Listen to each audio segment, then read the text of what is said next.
जो कलाकार है उस चीज को करने वाला, वो अपने आप को कैसे समेट के उस सर्कल में से निकलता है ना, क्योंकि वो अपनी कला में निपुण है ना। तो यहाँ पे दोहे की बात बताइए कि दोहा है तो छोटा, है ना। दोहा उसी प्रकार यहाँ दोहे छोटे छोटे शब्दों से रचित दोहा एक गंभीर अर्थ की अभिव्यंजना करता है, बड़ी गहराई जो होती है उस दोहे में होती है। इस प्रकार देखने में छोटे लगने वाले ये दोहे वास्तव में बड़ी गहरी बात को जो है व्यक्त करते हैं। ठीक है, तो यहाँ पे दोहे की महिमा, दोहे के जो है ना एक विशेषता बताई गई है। 6 दोहा।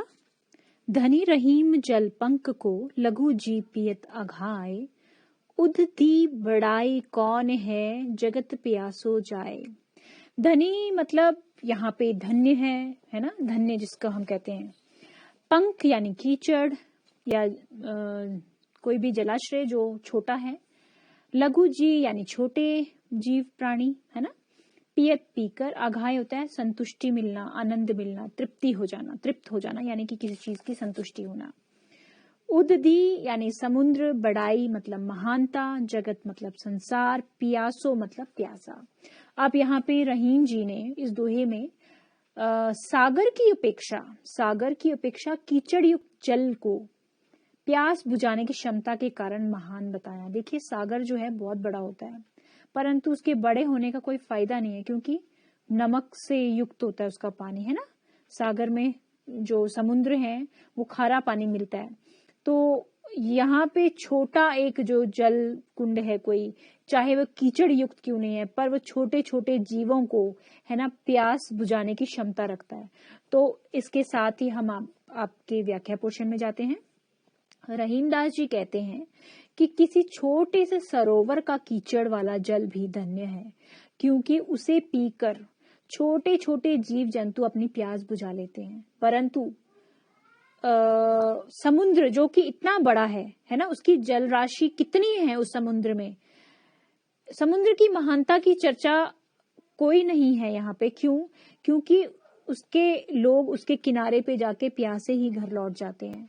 चाहे वो इतना बड़ा है समुद्र, परंतु उसका पानी जो है खारा है और वो पीने योग्य नहीं है।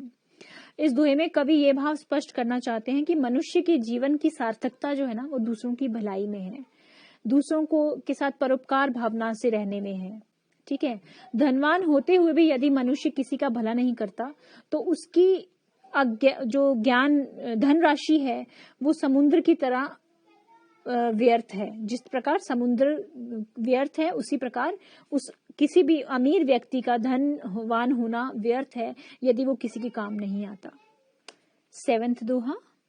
नाद रीछ तन देत मृग, नर धन हेत समेत, ते रहीम पशु से अधिक, रीझे कछु न देत। देखिए यहाँ पे नाद का अर्थ है संगीतमय धुन, है ना, धुन जिसे बोलते हैं। रीझ यानी रीझना, प्रसन्न होना, मंत्र मुग्ध होना किसी पे। तन मतलब शरीर, मृग मतलब हिरन, हेत यानी किसी के लिए, किसी के कल्याण हित, समेत यानी सहित, है ना, साथ उसके, पशु से अधिक यानी पशु से भी गया गुजरा, कछु यानी कुछ भी। प्रसंग की बात करेंगे। दोहा जो है इसमें रहीम दास जी ने मनुष्य के परोपकार स्वभाव की चर्चा की है। परोपकार स्वभाव मतलब जो दूसरों के साथ अच्छा व्यवहार करे, है ना। तो यहाँ पे इसके अर्थ यानी व्याख्या की बात करेंगे। रहीम दास जी जो हैं कहते हैं कि संगीत की धुन सुनते ही ना एक हिरन जो है वो मंत्रमुग्ध हो जाता है और झूमने लगता है। इतना झूमता है कि वो झूमते झूमते इतना थक जाता है कि अपने प्राण तक न्यौछावर कर देता है। ठीक है, उसी प्रकार किसी की कला पे, यानी जो कोई बंदा है जो स्किल्ड है, जो है ना अपनी कला में निपुण है, उस पर मुग्ध होकर मनुष्य भी बड़े प्रेम से उस पर धन अर्पित कर देता है ना।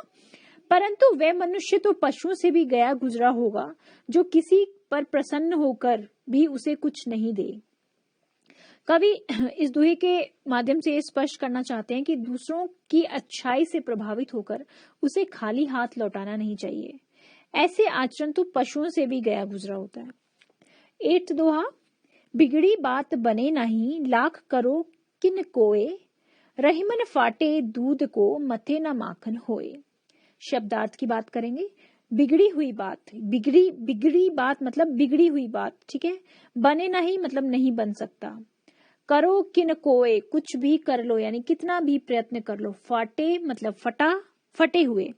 मथे मतलब मथना, जैसे वो आपने देखा होगा दही को मथते हैं ना ऐसे से करके, वैसे। और माखन यानी मक्खन। इस दोहे में रहीम जी ने व्यवहारिक ज्ञान की शिक्षा देते हुए स्पष्ट किया है कि बात बिगड़ जाने पर किसी भी तरह से नहीं बन सकती। अगर एक बार कोई बात बिगड़ जाए तो उसका वापस बनना बड़ा मुश्किल हो जाता है। कई कवि रहीम जी कहते हैं कि एक बार जो बात बिगड़ जाती है, व्याख्या पोषण की बात कर रही हूं मैं, एक बात बिगड़ जाने पर लाख प्रयत्न कर लो फिर भी वह नहीं बनेगी। कवि ने कहा है कि जिस प्रकार उदाहरण दिया है यहाँ पे बहुत सुंदर, कि जिस प्रकार दूध के फट जाने पर उसे कितना भी मथ लो, कितना भी कोशिश कर लो, वह मक्खन उससे नहीं निकाल सकते हम लोग। इसी प्रकार बिगड़ी हुई बात को लाख कोशिश करने पर भी नहीं संवारा जा सकता। इसलिए बात को बिगड़ने नहीं देना चाहिए, प्रयत्न करना चाहिए कि बात उस जगह तक पहुंचे नहीं कि वो बिगड़ जाए। बिगड़ जाने पर बात फिर नहीं बनती। सिंपल है, जैसे रिश्तों की बात की है ना, कि कोई भी बात हमें अपनी तरफ से पूरी कोशिश करनी चाहिए कि वो उस चरम सीमा तक ना पहुंचे कि जहां वो बिगड़ जाए, क्योंकि एक बार जो बात बिगड़ जाती है फिर वो सुधरती नहीं है। यहाँ पे उदाहरण दिया मक्खन का कि एक बार अगर दूध फट जाए तो उसमें से माखन नहीं निकाला जा सकता, मक्खन, ठीक है।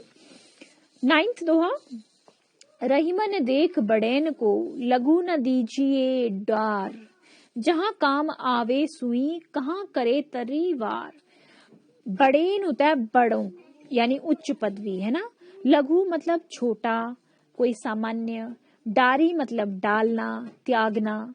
कहाँ करे यानी क्या करेंगे। तरवारी मतलब तलवार, ठीक है। तो इस दोहे में प्रसंग की बात करेंगे। इस दोहे के माध्यम से कवि ने समाज में छोटे और बड़े दोनों ही जो वर्ग के लोग हैं या कोई भी छोटी बड़ी चीज है उसकी समान उपयोगिता की बात की है। यानी चाहे कोई छोटा है चाहे कोई बड़ा है, पर दोनों की उपयोगिता जो है वो अपने अपने स्तर पे अपनी अपनी महत्वता रखती है, क्योंकि हर कोई जो है अपने जगह पे जो है स्किल्ड होता है। सभी अपनी अपनी जगह महत्वपूर्ण होते हैं। अंततः किसी को छोटा मानकर उसकी उपेक्षा करना उचित बात नहीं है। अब व्याख्या की बात करेंगे। रहीम दास जी कहते हैं कि बड़े, उच्च पद और मान सम्मान वाले लोगों को देखकर छोटे या सामान्य यानी जो मीडियम है ना लोगों का साथ नहीं छोड़ना चाहिए। यानी कि कोई बड़े पद में है, कोई अपने समाज में मान सम्मान उसका बहुत अधिक है, पर इसका मतलब ये नहीं है कि आप जो समाज में रहने वाले छोटे लोग हैं, सामान्य तरह के लोग हैं, या फिर कोई वस्तु ही क्यों ना हो वो छोटी है भले ही, तो उसका जो है बहिष्कार नहीं करना है उसको, है ना। उसको भी उतना ही जो सम्मान है वो देना है, क्योंकि जैसे सुई जो है जो काम कर सकती है वो काम तलवार नहीं कर सकती। यानी जहां सुई काम आ सकती है वहां पे तलवार का कोई फायदा नहीं है। कवि ने सुई और तलवार का उदाहरण देकर ये सिद्ध करने का प्रयास किया कि प्रत्येक वस्तु जो होती है उसका अपना महत्व होता है। बड़ों के सामने छोटों की उपेक्षा उचित नहीं होती है ना, और जहां सुई की आवश्यकता होती है वहां तलवार की कोई आवश्यकता नहीं होती। अंततः छोटे और सामान्य लोगों को भी उचित सम्मान देना बहुत आवश्यक है। 10th दोहे की बात करेंगे आपके साथ। रहीमन निज संपत्ति बिना को न विपत्ति सहाय, बिन पानी ज्यों जलज को नहीं रवि सके बचाए। निज होता है अपना, विपत्ति होता है कोई भी कष्ट, कोई भी मुसीबत, सहाय मतलब सहायक, सहायता करने वाला, जलज यानी कमल, ठीक है, और रवि मतलब सूर्य, संपत्ति मतलब धन दौलत, ठीक है। अब यहाँ प्रसंग की बात करेंगे। इसमें कवि ने व्यक्ति को जो निजी संपत्ति है उसकी महिमा की बात की है, यानी जो हमारी प्राइवेट प्रॉपर्टी होती है उसकी यहाँ पे बात की गई है। यहाँ पे सिंपल मैं अब लेमन लैंग्वेज में आपको बताऊंगी इस दोहे का मतलब, कि कवि कहते हैं कि जो अपनी निजी संपत्ति होती है ना, हमारी प्राइवेट प्रॉपर्टी, हमारे दुख के या विपत्ति के समय में वही काम आती है, क्योंकि कोई दूसरी